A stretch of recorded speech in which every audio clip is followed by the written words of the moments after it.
And in what is for us probably one of the most important weeks in the United States, and in many ways you're affirming the tremendous bonds between Ireland and the United States that go back to the very foundation of this republic. And 35 million people in this country claim Irish descent and Irish heritage.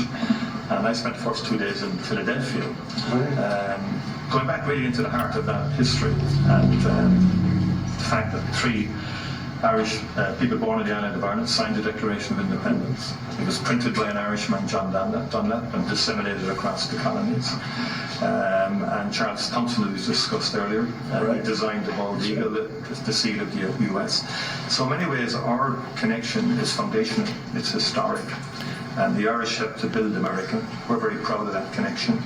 And we think you hosting us here in the White House is affirmation to all the Irish Americans out there and to our diaspora in this country for what they've contributed to America. And that's very much through the prism this year, the America 250. It's a very exciting year. We're discovering new things. I mean, even a guy from my own city, a guy called Stephen Moylan, who was an aide-de-camp to Washington, he's regarded as the guy who came up with the phrase, the United States of America. It's a written record, and it's in New York, in the history of those bonds. Well, you told me something before that was maybe the most interesting of all. How many presidents are in some way related through blood with Ireland? 23. Can you believe 23 Irish presidents. The great politicians. The Irish are great politicians. Absolutely. No, but think of it, 23 are in some form, and many of them have gone to Ireland. Absolutely. Grant went to Ireland after his presidency. I was saying earlier, Ronald Reagan's visit was an extraordinary one in a place called Ballyporeen in County Tipperary. And of course, John F. Kennedy, whose grandfather was Irish, came back I think early '63, and that's a very memorable visit because of what tragedy that happened subsequently. Assassination, which touched people in Ireland very deeply. So the Kennedy family strong resonation with Ireland. Well, we like the family too. Yeah. One person in particular, one very non-controversial. I know that. But now he's doing a very good job. He really is. But we have more, I think, people here by far than you have in Ireland that are of Irish descent. We have.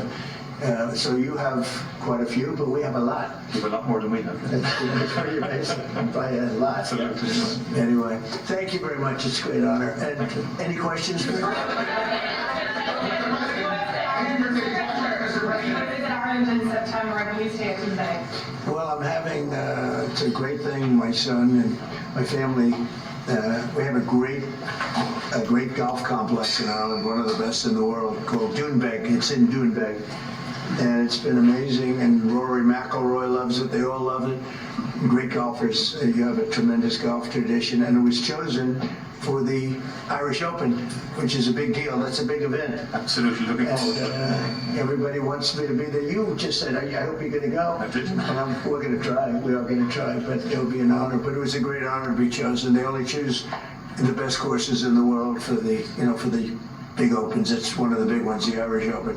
It's really become one of the most important tournaments in the world. It's going to do.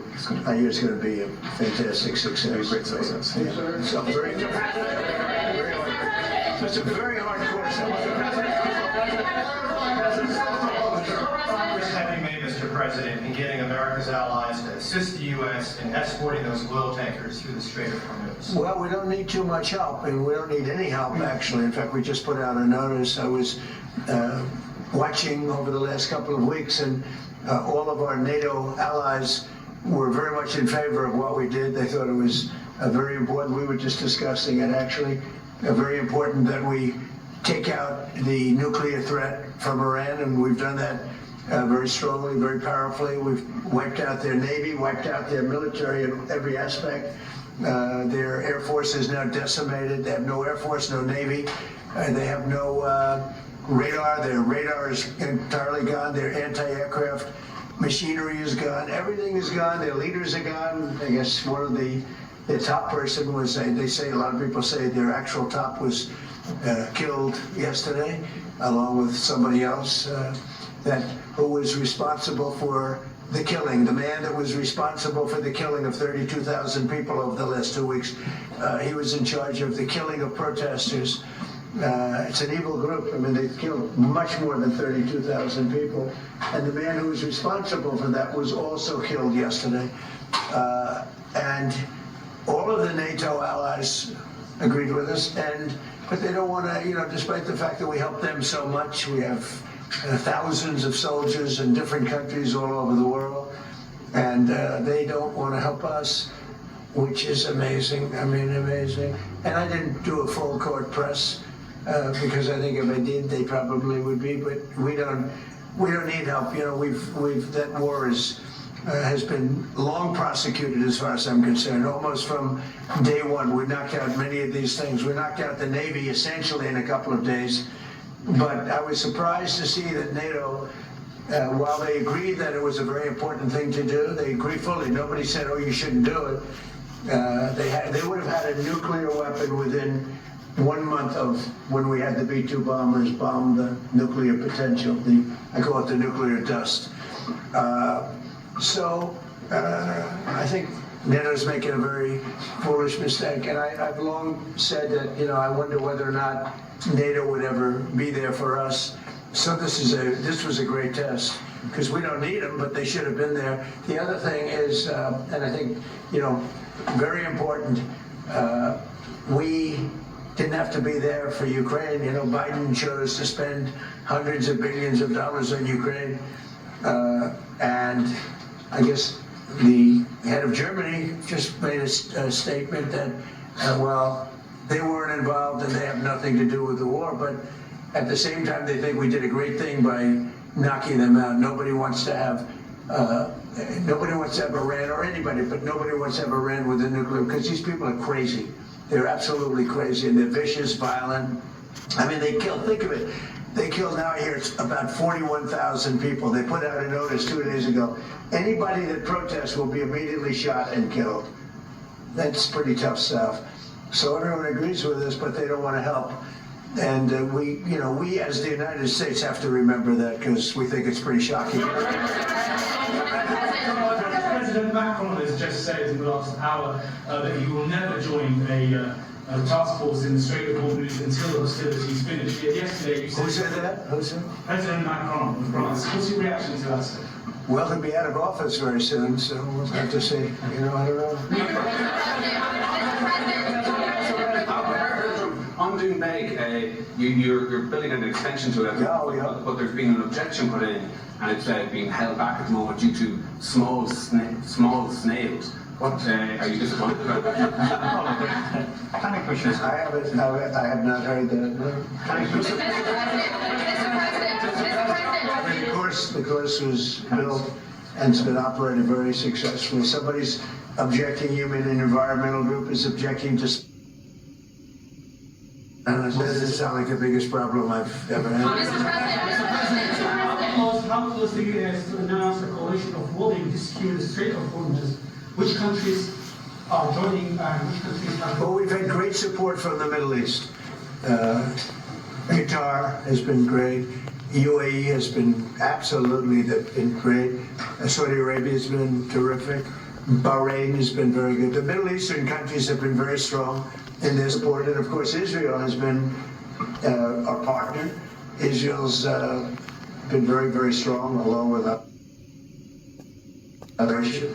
I was against Iran long before I even thought about Israel being against Iran. If you look back, many years ago, I talked about Iran was a big threat to this country, to this world of ours, and turned out to be I was right. In fact, I said you have to attack Karg Island.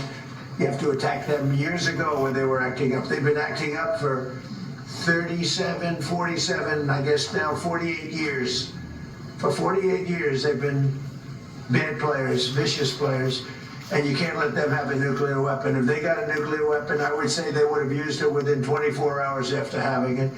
And they would have had it if we didn't bomb them out from the great raid with the B-2 bombers 8 months ago or so, you would have had a nuclear war in the Middle East and maybe beyond. I think it would have hit Europe. Maybe not Ireland, but it would have hit Europe. I think you would have been a nice piece of it. It all gets you. It's big enough that you would have been affected. They would have hit Europe eventually. Mr. President, your Director of National Counterterrorism, Joe Kent, he just resigned today. He said he can't support your conflict with Iran. What's your reaction to that? And did you? Well, I read his statement. I always thought he was a nice guy, but I always thought he was weak on security, very weak on security. I didn't know him well, but I thought he seemed like a pretty nice guy. But when I read his statement, I realized that it's a good thing that he's out, because he said that Iran was not a threat. Iran was a threat. Every country realized what a threat Iran was. The question is whether or not they wanted to do something about it. And many people, many of the greatest military scholars are saying for years that presidents should have taken out Iran because they wanted a nuclear weapon. They were, if we didn't do the attack, or if, I'll go a step further, if I didn't terminate the Iran nuclear deal given to us, one of the worst deals ever made by Barack Hussein Obama. Remember when they sent Boeing 757s over there, loaded with cash, hundreds of millions of dollars? You would have been very happy. This was a wonderful, they sent hundreds of millions. People forget that. Does anybody remember? Right? You remember. Hundreds of millions of dollars in a Boeing 757. I think they had 2 of them loaded. They took the seats out and they put cash. And it was so much that there wasn't a bank in Virginia, Maryland, or D.C. that had any money left. They stripped them of all their money, put it into place, sent it to Iran, almost as ransom. That's not going to happen with Trump. And nobody ever did anything about it. Nobody ever said anything. Can you imagine if I did that? So they've been a threat for a long time, but they've really been a threat. If I didn't terminate Obama's horrible deal that he made, the Iran nuclear deal, you would have had a nuclear war 4 years ago. You would have had nuclear holocaust, and you would have had it again if we didn't bomb the site. So when somebody is working with us that says they didn't think Iran was a threat, we don't want those people, because, and there are some people, I guess I would say that, but they're not smart people or they're not savvy people. Iran was a tremendous threat. And virtually every NATO nation, and this is the thing, if they told me it wasn't a threat, and therefore they don't want to help, but when they say it was a threat, and it was a major threat, every one of them, I think every one of them, I don't know of one that said they're not a threat, but when they say it was a threat, but we're not going to help, I think they're very foolish. You know, it's interesting because I could say this, that what's happening in Ukraine, we're probably in there for $400 billion. We don't spend any money anymore. They buy it from us and they pay full price. But Biden gave them between $350 and $400 billion of equipment in cash. Someday they'll have to find out about the cash. And you could say that wasn't a threat, you know, we're helping them. So we helped them, and they didn't help us, and I think that's a very bad thing for NATO. Are there any repercussions for NATO, and are you still going to China? Well, yeah, on China, it's a little different story. We're resetting the meeting, and it looks like it'll take place in about 5 weeks. We're working with China. They were fine with it. We're going to. I look forward to seeing President Xi. He looks forward to seeing me, I think. But I do look forward to seeing him. We have a good relationship with China. And China actually has become economically for us very good, as you know. It's much different than it was in the past. And we have a very good working relationship with China. So we're making it in about 5 or 6 weeks. NATO for not supporting you on this. Any repercussions? Well, no, I just think that it's not good for a partnership when they say what you're doing is a great thing, but we're not going to help. You know, they say what you did is a great thing, but we're not going to help. Because the Iranian regime is telling Sky News, if you put boots on the ground in Iran, it will be another Vietnam. Are you afraid of that? No, I'm really not afraid of anything. Are you rethinking the United States' relationship with NATO, possibly getting out? Well, I'm disappointed in NATO in that we spend trillions of dollars on NATO. Think of it, trillions over the years, many trillions of dollars. It's one of the reasons we have deficits and we help other countries. And when they don't help us, I mean, it's certainly something that we should think about. I don't need Congress for that decision. As you probably know, I can make that decision myself. I'd work with some very smart people. And I'd always deal with Congress anyway, but I don't need Congress for that decision. But, you know, when you say rethink, I have nothing currently in mind, but I will say that I'm not exactly thrilled when we help them with Ukraine. Look, Ukraine would have been over in one day if we didn't help. Frankly, Ukraine would have been over in the first day. They had the best equipment in the world. It was our equipment, given by Sleepy Joe Biden. No charge, no charge. Hundreds of billions of dollars of the best equipment in the world, no charge. I will say that I'm not happy about it. Mr. President, two questions, one on Iran and one on Cuba. Is Iran now a bigger foreign policy priority for you than China? And on Cuba, the Cuban government. Iran is just a military operation to me. Iran is something that was essentially largely over in 2 or 3 days because the Navy was wiped out almost immediately. The Air Force came next. The anti-aircraft came next. I mean, we're flying over Iran. We could take out their electric capacity in 1 hour. We have there's nothing they can do right now because everything is knocked out. They have no radar, no anti-aircraft. They have nothing. And we don't, and it was a decision I made. We discussed it, Pete, Marco, JD, all of us, Chris, we discussed it. We can knock out their electricity in a matter of minutes if we wanted to. There's nothing they can do about it. We can knock out their oil in Cargill, and the only thing we didn't take down was their oil, because if we knock out, I call them the pipes, very complex. But if you do that, it'll take them forever to rebuild, meaning whoever, and hopefully it's a sane group of people, but whoever it is that's going to be running that, and we're going to try to get people that are going to run it well, and it's going to be a prosperous, wonderful place. It used to be, if you go back, it used to be the people are great, the people are smart and energetic, and it used to be very successful. Now it's a country run by fear. It's a country where they tell protesters, don't go outside, because if you do, we're going to kill you. And Mr. President,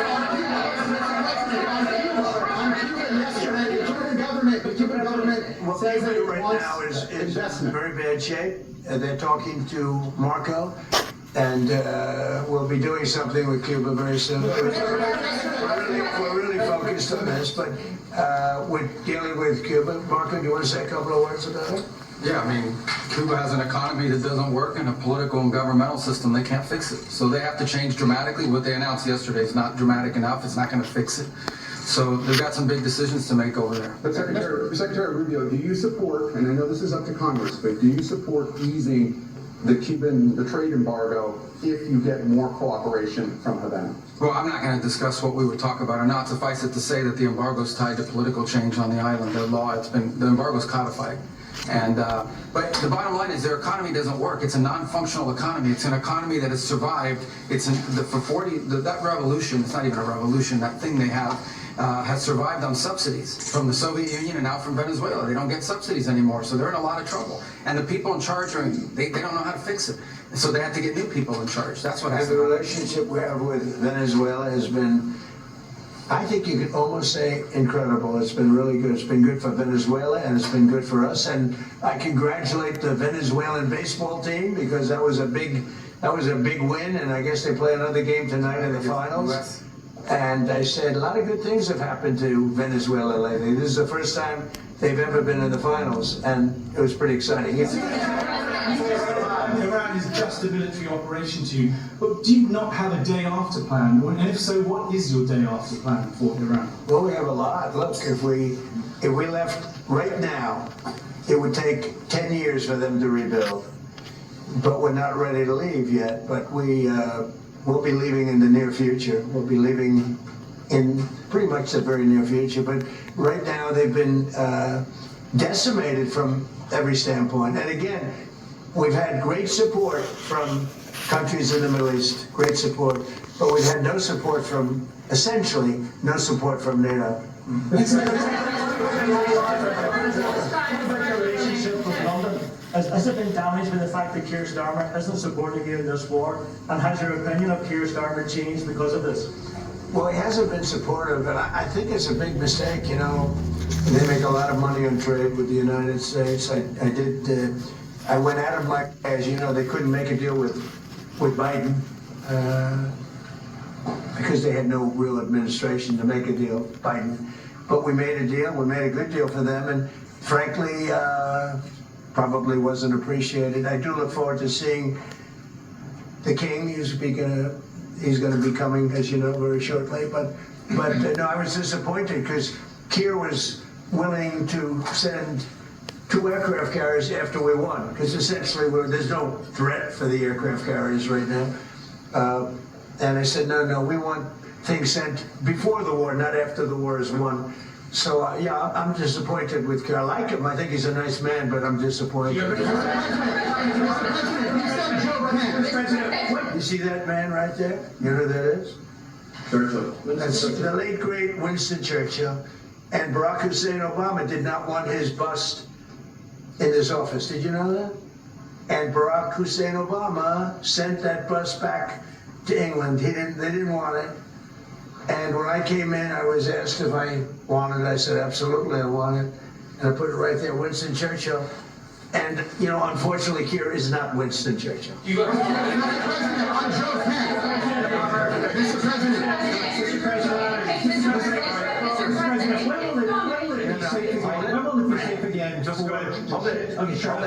Just make a number of points. First of all, I think, notwithstanding what has happened, the transatlantic relationship between Europe and the US is very, very important on a number of fronts.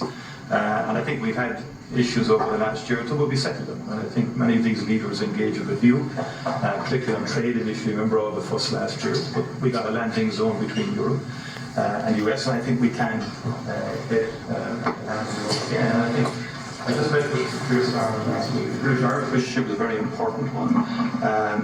Churchill was a great wartime leader, although in Ireland there was kind of a different perspective in terms of during the War of Independence and so on. He created his own bit of difficulties for us, but that said, he was a great wartime hero. Keir Starmer has done a lot to reset the Irish-British relationship. I just want to put that on the record.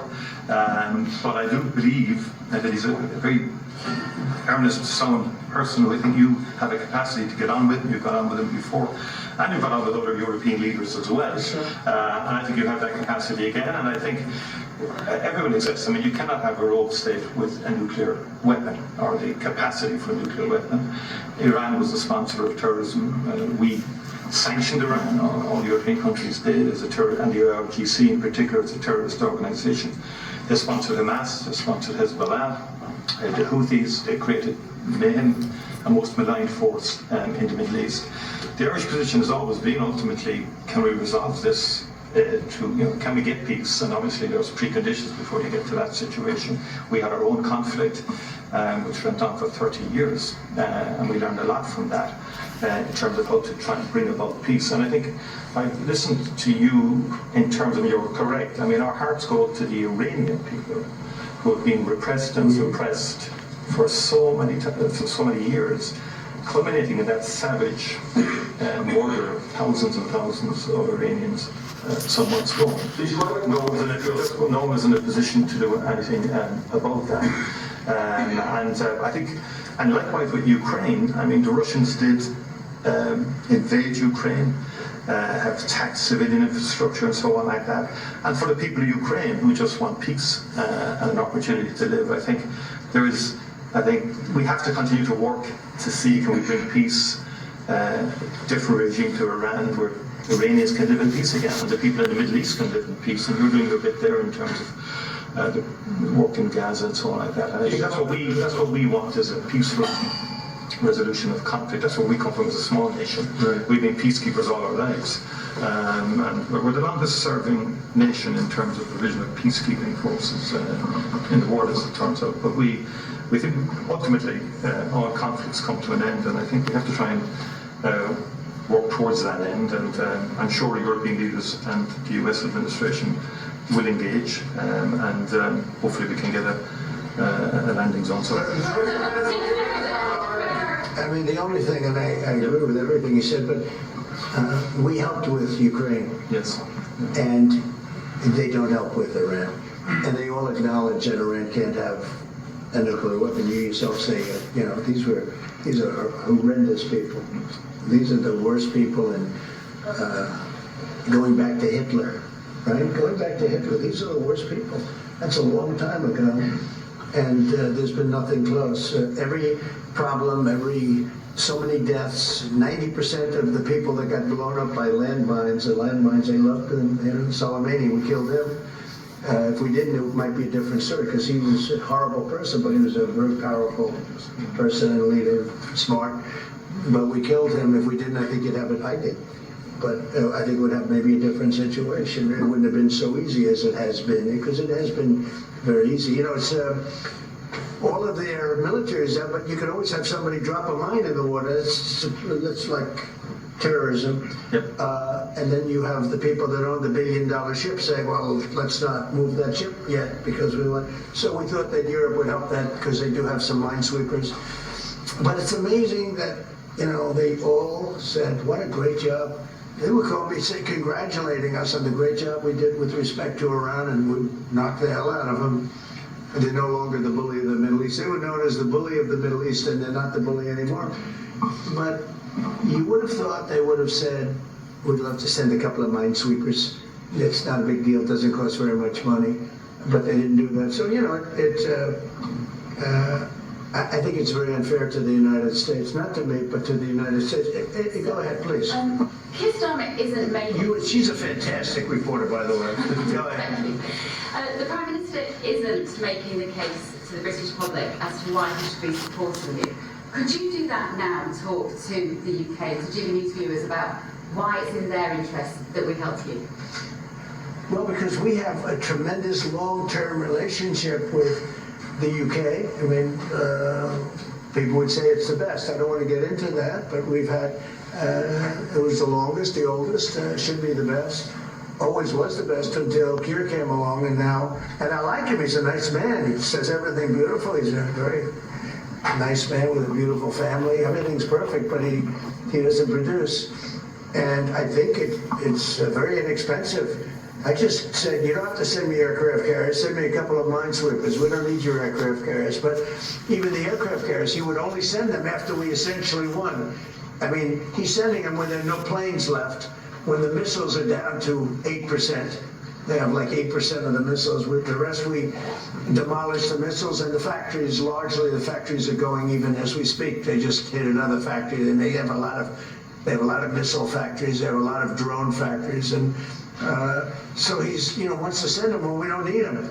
But we'd like to have minesweepers, because just in case, we don't know that there are any mines down, because we wiped out, I think, 24. They actually have, think of this for a country, they have 24 boats that do nothing but put mines in the water. This doesn't sound like a great country. This doesn't sound like a friendly country, but we killed all of those boats. They're at the bottom of the sea. But so we don't even know if there are any mines there, but if there are, you know, we'd like to have a little help in finding them, probably most importantly. Would you like to change confidence in Keir Starmer? Would you prefer to deal Well, it's not for me, it's really for the people of the UK to have confidence. Of course, but I've been very critical of Keir, and I did it in a friendly way. I said, if you don't change your energy thing and get away from windmills and go back to oil and gas, and you know, you have something that's no other country has. Very few countries have anything like it, the North Sea. You have some of the greatest oil and oil deposits in the entire world. The North Sea, they don't use it.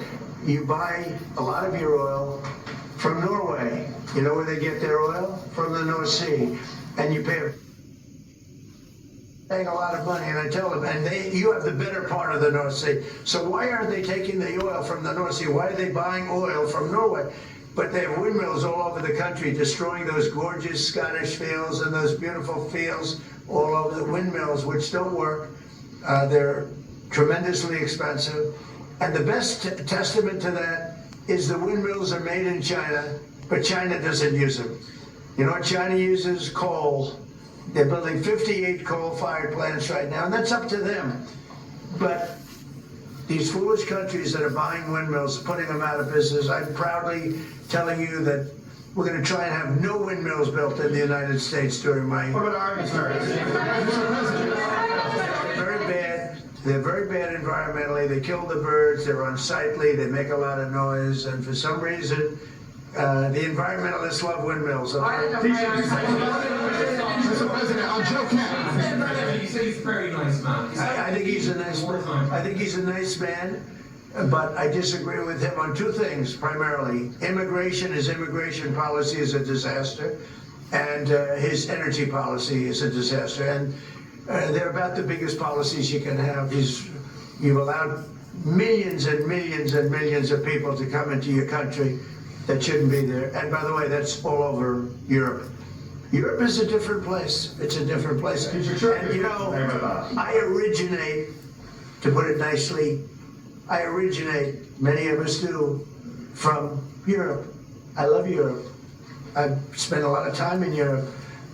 It's a different place. Bad things have happened to Europe. Very bad things. And you better do something about immigration, and you better do something about energy, or you won't have a Europe. What's your time frame, Mr. President, for when cargo ships can safely go through the Strait of Hormuz? It won't be, I don't believe, too long.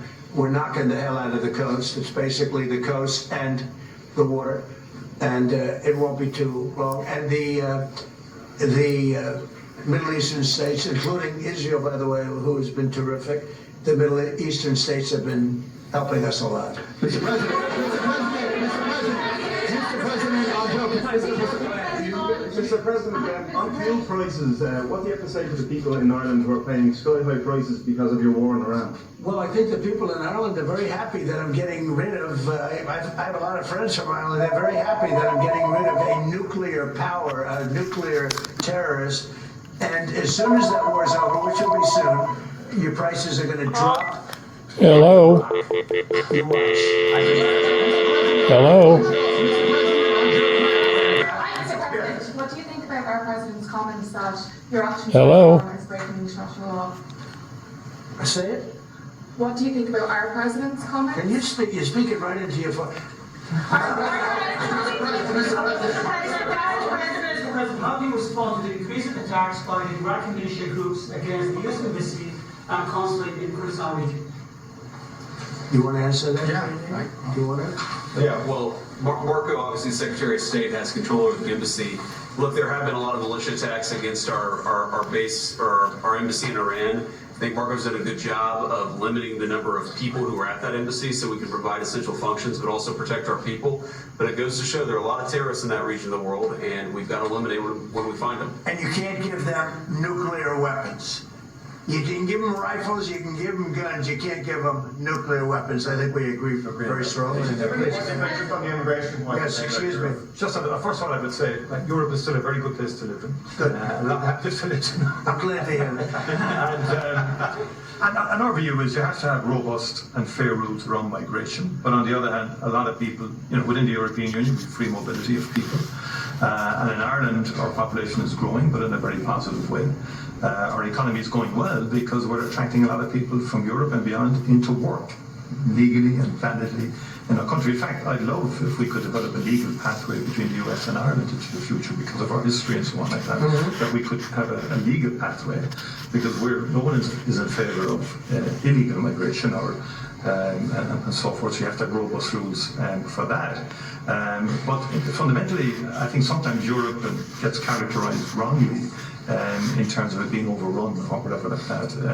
It's much more robust now. It's much more stronger mechanism in place to facilitate legal migration. I think it's important that understanding is here. We need more economic growth in Europe. It doesn't have the same focus on innovation as you do here in the US. We discussed that earlier with the Vice President in terms of technology, in terms of AI. We need to pivot more to innovation as opposed to regulation. And I think investing in people, you know, and that's the key to, I think, our collective future. But we do take care of this. Prime Minister, Mr. President, The President has said that the war against Iran is illegal. It's an attack on international law. Who said that? The Irish President. Look, he's lucky I exist. That's all I can say. Because if you're going to allow countries that are sick and demented, and they are demented, to have nuclear weapons, everybody in the whole world should be very thankful. And I'm disappointed in NATO, very disappointed. I'm disappointed in a couple of other countries too. But they should be very thankful that this group of people feels the way we do. Because if a country like Iran was allowed to have the power of a nuclear weapon, if we didn't stop them, I stopped them twice. I stopped them my first term when I terminated the Iran nuclear deal, which was Barack Obama's deal. It was maybe the worst deal I've ever seen. It gave everything to Iran, including billions of dollars in green cash. I don't mean cash, I mean green cash flown over by airplanes. I can't to this day believe that was allowed to happen. And come to think of it, it would be a good thing for somebody to look at. How does the president have the power to hand hundreds of millions of dollars of cash to terrorists? But it began with that, and I terminated that deal. If I didn't terminate that deal, we might not be here right now. If I didn't terminate that deal, unbelievable nuclear holocaust would have taken place. And then I did it a second time when we hit them with the B-2 bombers, and we totally obliterated their potential nuclear weapon that they would have had in less than 1 month. They think 2 weeks, but in less than 1 month. And it would have been, I believe it would have been a much different world than it is right now. We're going to a lunch, so maybe we'll take one more nice question. Can I ask you how you're doing with your legal case against the BBC and its fake news documentary? Well, the BBC was incredible. What they did is they had me speaking something I never said. And I've never seen anything quite like it. You know, CBS had that. We had the situation on 60 Minutes, and not the current owners, the past owners. The current owners, I think, are good, Ellison. But BBC took it a step further. They actually they put words in my mouth, and I said some pretty bad things. And I didn't say them. It was AI generated. And I said, I never said that. In fact, some of my people said, wow, that was pretty bad stuff you said. I said, what did I say? You know, I'm pretty good at this stuff. I mean, if you can go through years of these press conferences and you're a popular president of the United States that won in a landslide, that won all 7 swing states, that got record numbers of votes. I mean, so I guess I'm okay at this stuff. I said, I never said that. And then we found out it was AI generated. And they admit they made a mistake. BBC. But I watched them this morning for some crazy reason, and it was so inaccurate. Their reporting of the war was unbelievable. We have decimated that country. And if you watch BBC, it's almost like they're fighting us to a draw. They're not fighting us to a draw. It was very inaccurate news. It was fake news. So I'm very proud of the term fake news because it was my term, I came up with it, but it's no longer accurate. It really is, it's corrupt, fraudulent news. It really is, it's fraudulent. It's not just fake, it's beyond fake. It's really criminal what they do. But I watched BBC this morning, and I don't know much about BBC other than what took place, because people were calling me saying, that was a terrible thing you said. I said, what did I say? And I said, I never said that. And when we checked it, you agree, they agree. It was somehow generated, I guess, by AI or something, with me saying unbelievable. So we brought a lawsuit against them. They admit they're guilty, but we'll see how it comes out. Thank you. I like that question. I like that question. Thank you very much for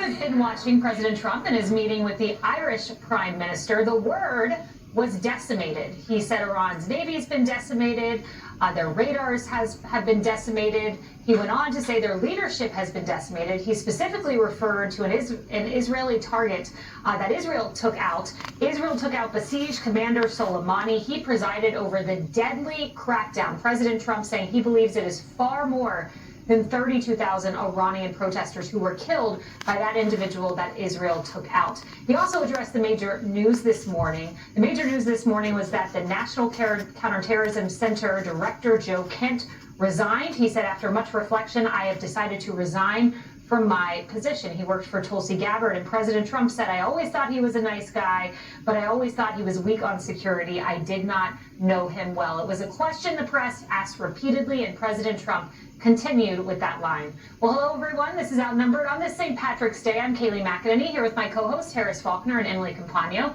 Also joining us, Cheryl Casoni, Fox Business anchor and host of American Dream Home on Fox Business, and Steve Ducey, co-host of Fox and Friends.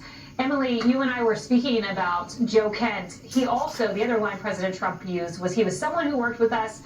He did not say Iran was a threat to the degree it should have been. We don't want those who don't see Iran as a threat working with us. Paraphrased a little there, that was the gist. Right, so Joe Kent delivering his resignation as director of the U.S. Counterterrorism Center this morning saying, I cannot in good conscience back this administration's war in Iran. He said, quote, Iran posed no imminent threat to our nation. It is clear that we started this war due to pressure from Israel and its powerful American lobby. So it's important to note that not only did the president address it this morning, as you stated, but also his press secretary via X released a very lengthy statement that began like this. There are many false claims in this letter, but let me address one specifically, that Iran posed no imminent threat to our nation, she writes.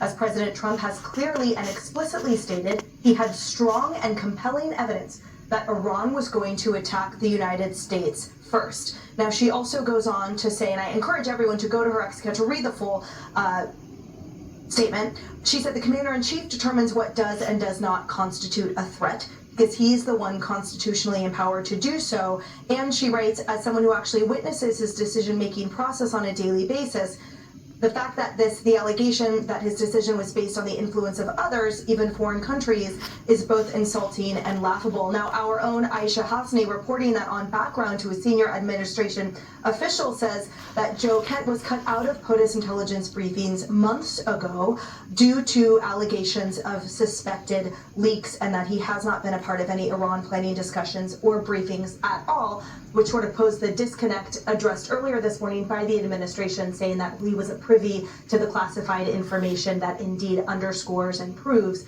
provides the evidence that Iran was nuclear empowered or about to be. And final quick point, that I've referenced Joe Kent's testimony on the Hill many times in 2025 of the 18,000 known terrorists that came through the southern border under the Biden administration's watch in the prior 4 years. Well, we are still dealing with today, and we will get to that in just a moment. Actually, you know, Harris, he's also sitting there with Ireland. It's a close ally of the United States, and he called out Europe, and he called them out domestically. And he said, if you don't deal with energy and immigration, there will be no more Europe. Well, and it's interesting because he compared where they were in the beginning, and he said, you know, for me, and maybe that must have been behind the scenes, he said they support this, they understand from the beginning, but now that we're weeks into it, he said you're starting to see a little bit of difference. He didn't beat up on them too badly, though, because in the beginning, you'll recall, when the UK Prime Minister was not really coming along and saying, we back what you're doing, but we'll just do what we can defensively, he questioned the special relationship between the United States and the UK. We haven't heard him reiterate that. So, you know, maybe we've gone farther conceptually and maybe farther into the war physically, and that's changed things. But I will say this, when he talks about illegal immigration and just immigration in general in those European countries, and he says things like he did moments ago, you know, you keep up the way that you're doing it now and there won't be a Europe. If he said, you know, he breaks with certain European leaders based on their energy and their immigration policies. And so when you see that, he means it. And it also, I think, kind of drives home the point that he made early on in this conflict, too. He's going to remember who did and who did not help us. Yeah, and Steve, he said repeatedly Iran could not have had a nuclear weapon. And his predecessors, his past four, have said that. He also stood up for the Fordo operation, which was a big success, but he said they would have had a nuclear bomb had I not done that within 24 hours. So you see him putting the sense of imminency on these attacks. Right, exactly. And I think that's one of the things that Donald Trump does better than any president we've seen in a while, and that is whatever's on his mind and whatever message he wants to get out there, he's going to go out and he's going to repeat it. And we heard him say, regarding what Joe Kent had said, who said there was no imminent threat, he said there was an imminent threat. There was a threat. We also heard him talk about Europe, and he said, NATO really hasn't done enough. Well, what was he really saying? What he was really saying is, NATO is not helping me escort ships through the Strait of Hormuz, and I need help. And you want gas to go down, you're going to have to help. One of the reasons he said China, I'm going to go see China in maybe 5 weeks. One of the reasons they should be escorting ships through is the fact that China gets so much more oil from those areas than the United States does. So essentially, he had some notes. It was a threat, and NATO's got to help us. And he hammered that home a couple of times. And we heard him mention the Strait of Hormuz. To Steve's point, we know 94% of crude exports from Iran are processed on this island. Yeah, there's a 95% shutdown right now, at least, unless you're a friendly nation to Iran. They're letting some ships through, in particular, if you're from Turkey. They're letting Turkey flag ships go through and Russian ships, a shocker. But as far as the Strait of Hormuz, what he did say was, especially with regards to our allies, I thought was interesting, he was asked by a reporter, have you had our allies give you any sense that they're going to help escort ships through the strait? He said, guess what? We don't need them. We don't need too much help. We don't need any help, actually. In fact, we just put out a notice over the last couple of weeks, all of our allies very much in favor of what we did. They thought it was important. If you think it's so important and you're a European ally, and their energy infrastructure, obviously, and their markets really depend on that strait more than ours. Drill, baby, drill. I've talked about this on the couch before. If that's the case, bring in those minesweepers. I heard him at least 3 times say, bring in minesweeping technology and ships. When he says something to a camera, he knows who he's talking to, and he was talking to the Europeans. And why wouldn't they? It helps their energy infrastructure and their economy. It doesn't hurt ours. We are a net exporter of oil. Our nation. They're the problem, not us. They've got the trouble. Not us, at the end of the day. He knows who he's talking to, including NATO. He said he's disappointed, and you're part of the reason for our deficits. All right, on to this. He's nearly 19 years old, a grown man and a legal immigrant, enrolled as an 11th grade student. He's now accused of sexually assaulting a dozen young girls. How did this happen? That's next. Of my life. I would like to dedicate this to the beautiful chaos of a mother's heart.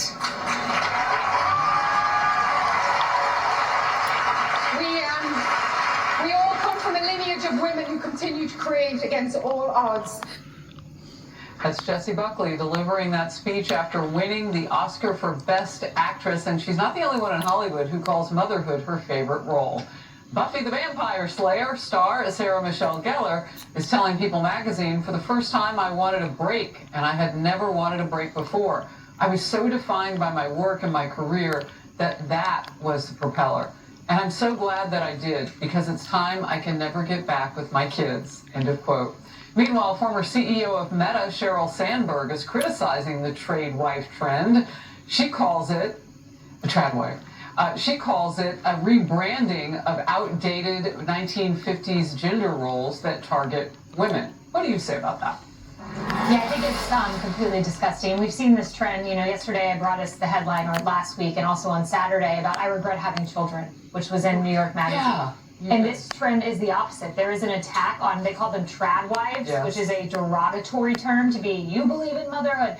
But I love what she said, that actress, the beautiful chaos of a mother's heart. And that is what it is. It is chaos when you've got 3 children or more children or 1 child, but it is beautiful chaos, and it's a chaos that I wouldn't trade for anything in the world, and she tapped into that wonderfully.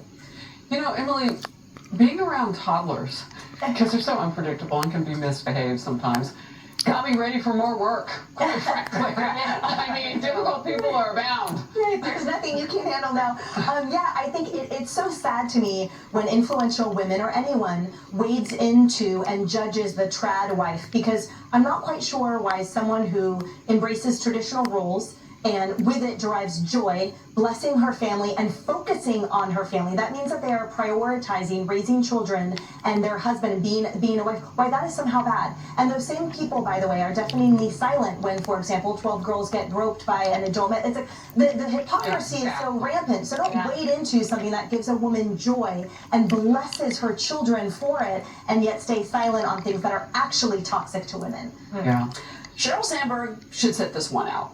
She wrote a book called Lean In. I'm sure you've heard of it. And she was criticized heavily because in the book, she was talking about, basically talking to women of privilege and ignoring all of these women out across the country